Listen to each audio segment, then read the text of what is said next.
What's up, everybody? Today I took this axe and I made it a brand new handle. Now this was the old thing that was on it. I'm sure, like many of you guys, there are tools that are just laying around that I find all the time that are old and beat up, and really they just need a good polishing and a brand new handle, and they can be brought right back to life and put into good use. So stick around, I'm going to show you exactly how I did it.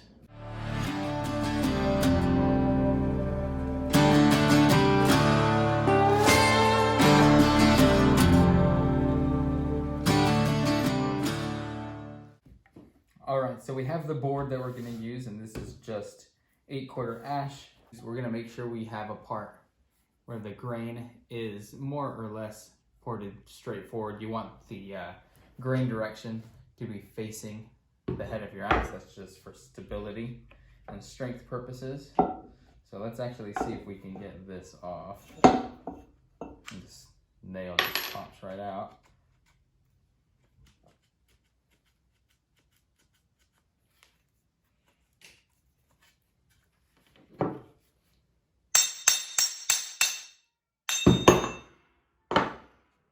And there we go. Just trace this so we can keep our original shape.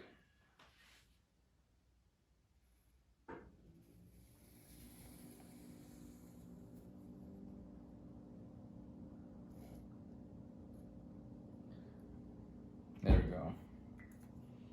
There we go. Now we have the shape roughed out, and I'll probably cut this on the miter saw, and we can get rid of a big chunk of this just ripping it down on the table saw. And then we can use this part to, I don't know, we could probably make another handle, but we'd have to get fancy with the orientation. I might actually just rehandle this hammer, because that'll give me plenty. And this is such an old hammer that when I'm working long, this rubber will actually start to wear off on my hands, and then my hands are all black. So a nice wooden handle would be nice.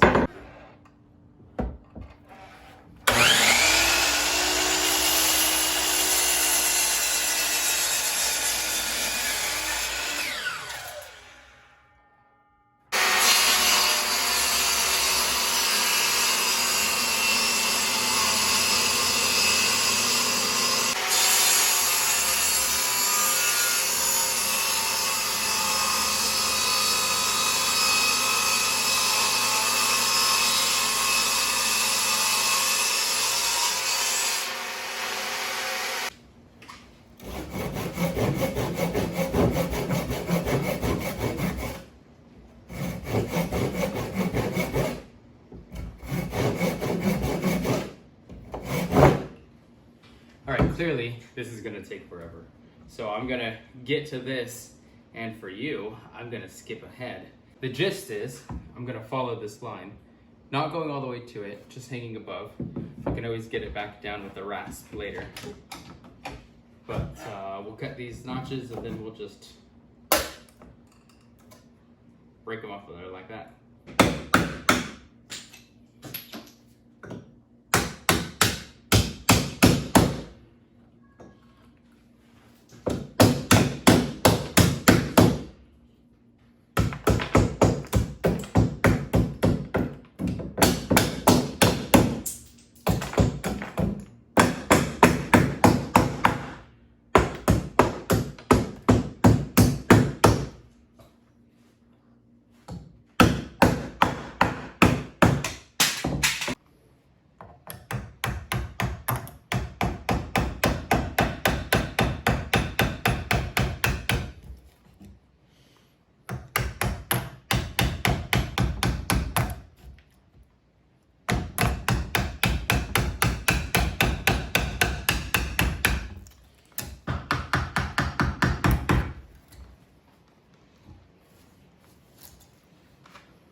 This would go a hell of a lot faster if I could find something bigger than my, what is this?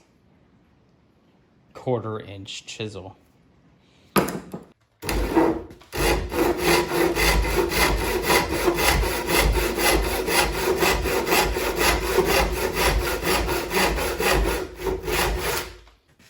once I get to the top where this is a straight line, I can pretty much, hopefully, eyeball it.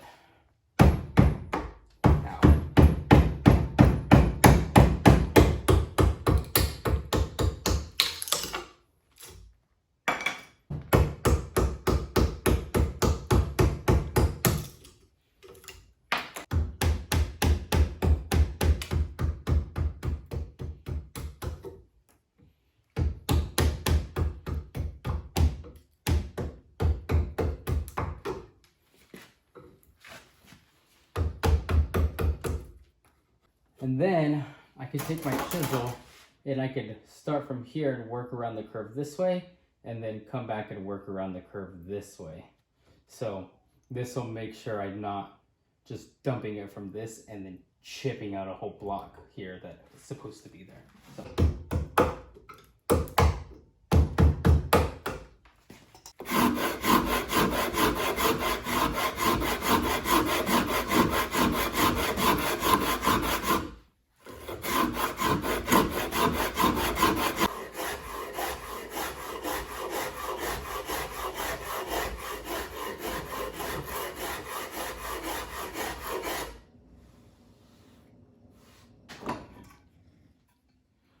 All right, so now I have the shape roughed out, actually pretty cleanly cut.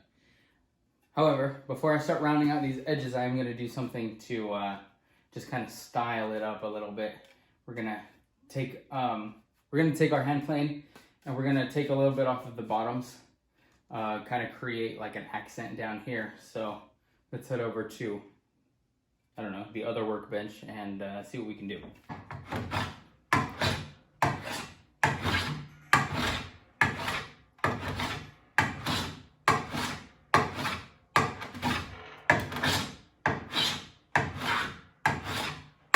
You get the gist.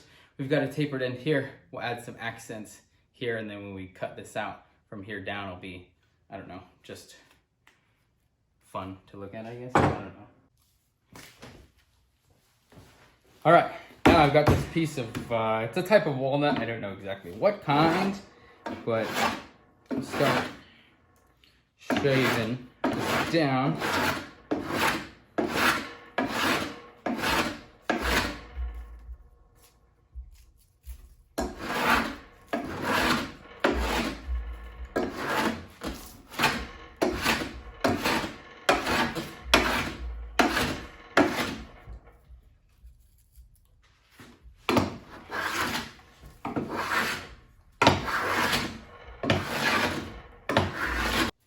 All right, now that we have a nice smooth glue surface, what we'll do, I'm just gonna rotate this out, I guess. And how big do I need my wedges? That'll be big enough.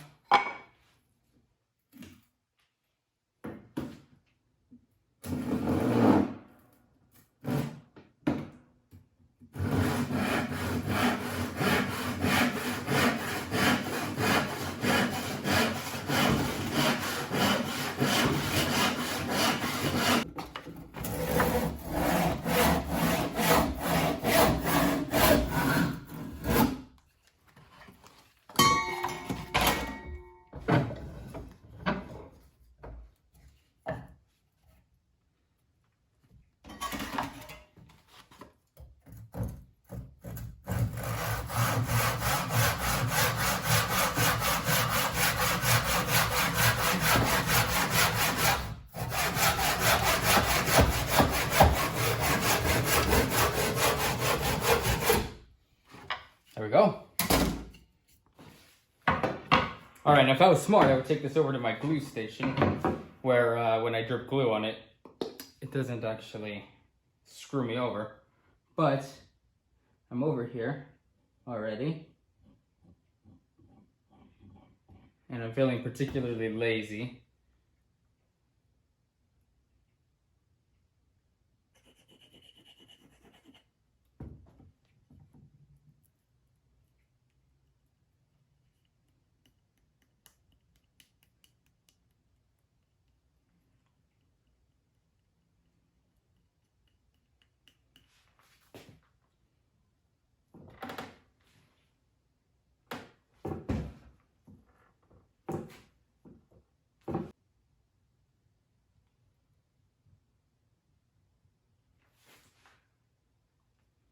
let's do this way for whatever reason.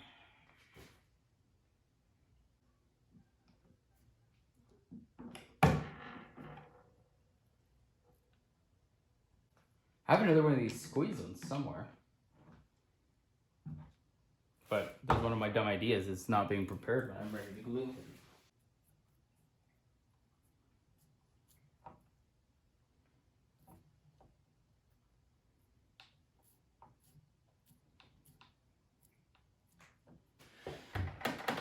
All right, so I'll let this dry and we'll come back tomorrow when this is ready to work with again and I have a much clearer mind. So, no more dumb ideas for today. I'll see you again. I guess I will add one more clamp.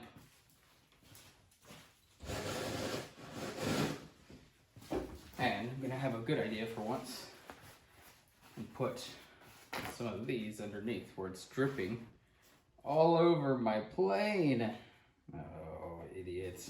Good as new, which was old to me, but there you go. All right, 24 hours later, we're gonna take this out of clamps and I'm gonna get back to this actual shape the same way I did originally. And then, I don't know, I'll figure something out for trimming down the thickness here, but let's get to it.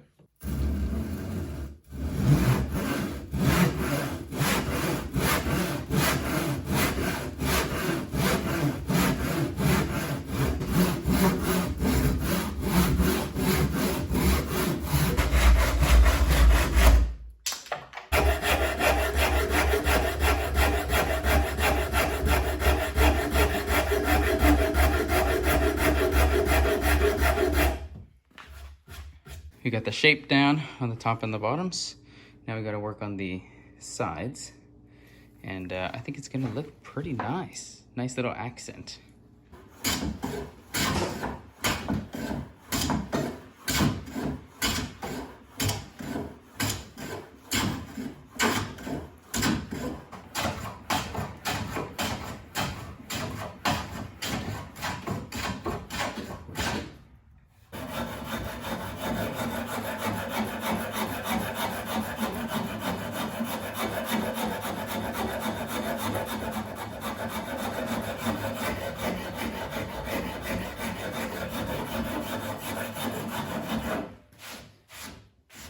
I'm gonna keep it pretty thick down here, but here where my hands, or my father's hands will actually go, I'm gonna narrow it down. So we'll round out down here, and then we'll take this guy, my spoke blade, and we'll trim it down on both sides, so that way it kind of has like this tapered look.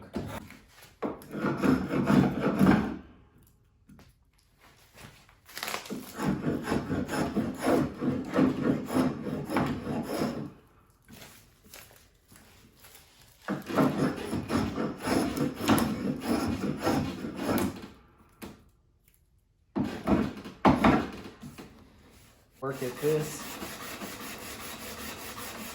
That's nice and smooth. This is my favorite sandpaper, by the way. Link down below. As well as any of the tools you see in my shop that you might want to get your hands on.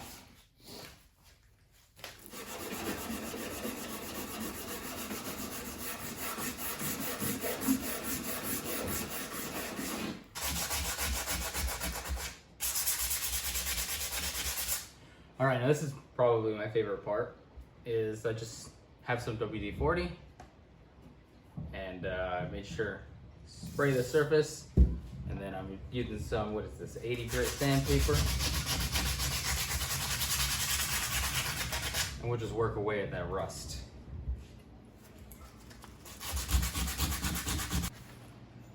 Takes a while, but we can take it from looking like this to looking like this with a little bit of WD-40, some sandpaper, and a whole lot of elbow grease.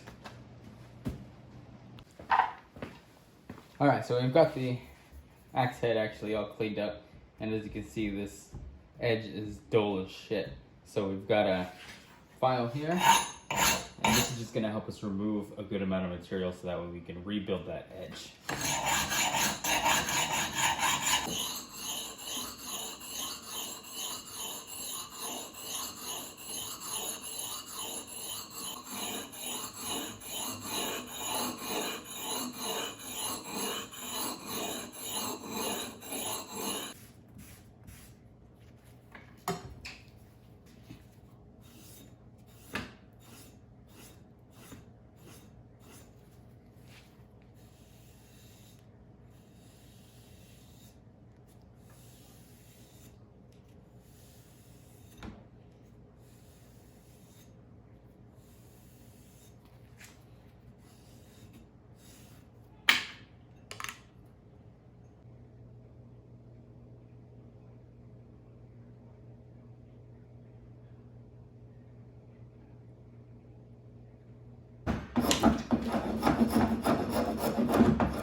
I think that's good enough, and then with some help from inertia, we'll get that nice and tight on there. Now I did make this kind of design line, and I think what I'm gonna do is I'm gonna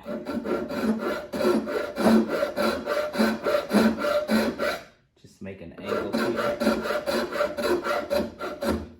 Don't know why, but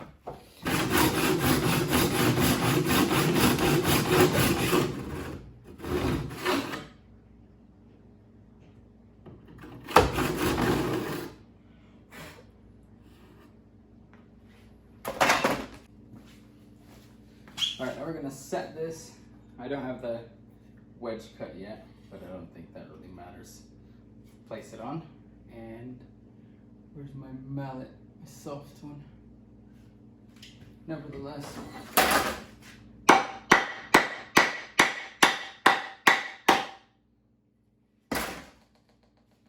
And there we have it.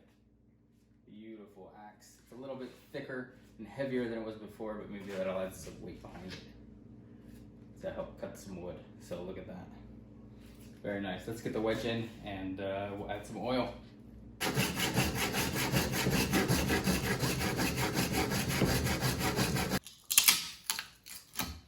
Alright, well there's our wedge.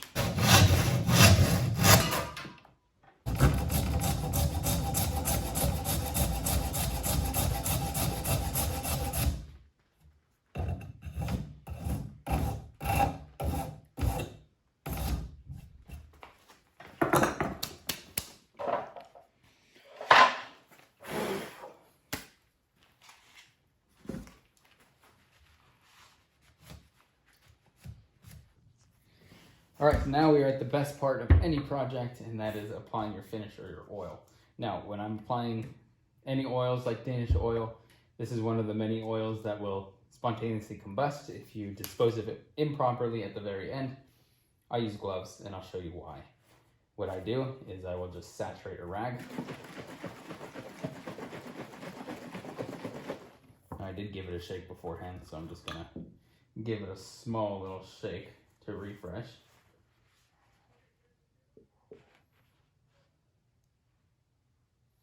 We'll get some on our rag. I won't miss out on showing you the final result.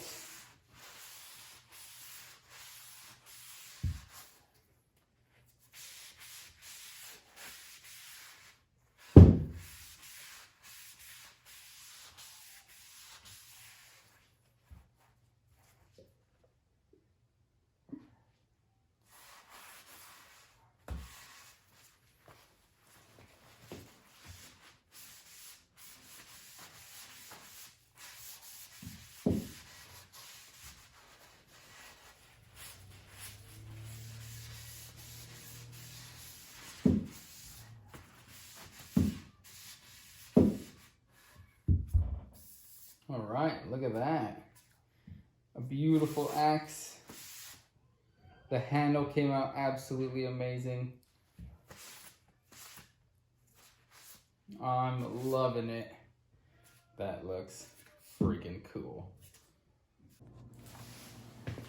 Okay, now I've set my axe to the side so that way I can show you.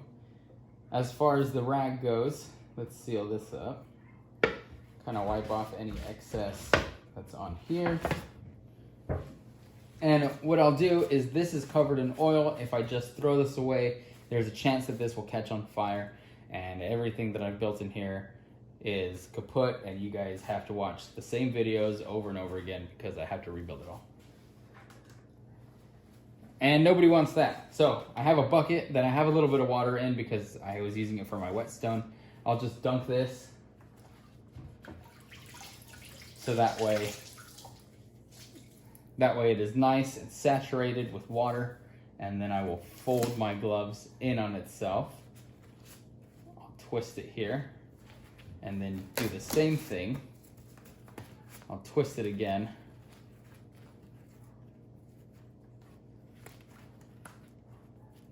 And then I will tie it off. Or I will mess up and then I will tie it off. And now this creates a watertight and airtight seal inside, or for the outside. All of that moisture is locked in there. This will never dry. I can throw it in my trash can. I didn't have to spend 50 to 100 bucks on a specialized metal fireproof little trash can specifically for rags. I'm not stepping over rags while I'm waiting for them to dry because I don't have the biggest shop. I can just toss it right in the trash can and it has never caused me any problems. All right, that turned out absolutely awesome. I'm loving the way that it looks. I'm loving the way that it feels. It has quite a bit of weight behind it now, and I think it's gonna be put to good use. So as always, like and subscribe to the video if you enjoyed, if you want more of this content. If there are those of you who have old tools at your disposal, but you don't have a whole shop where you can do a project like this, reach out to me. I will put my email in the bio of my channel and I will rehandle these tools for you. I could use the practice and you pay for shipping and we'll get you set back up. Otherwise, reach out to somebody who does woodworking in your area, and I'm willing to bet they're more than happy to take on a project like that. You guys have a good day in the shop or have a good weekend, and I will see you all soon.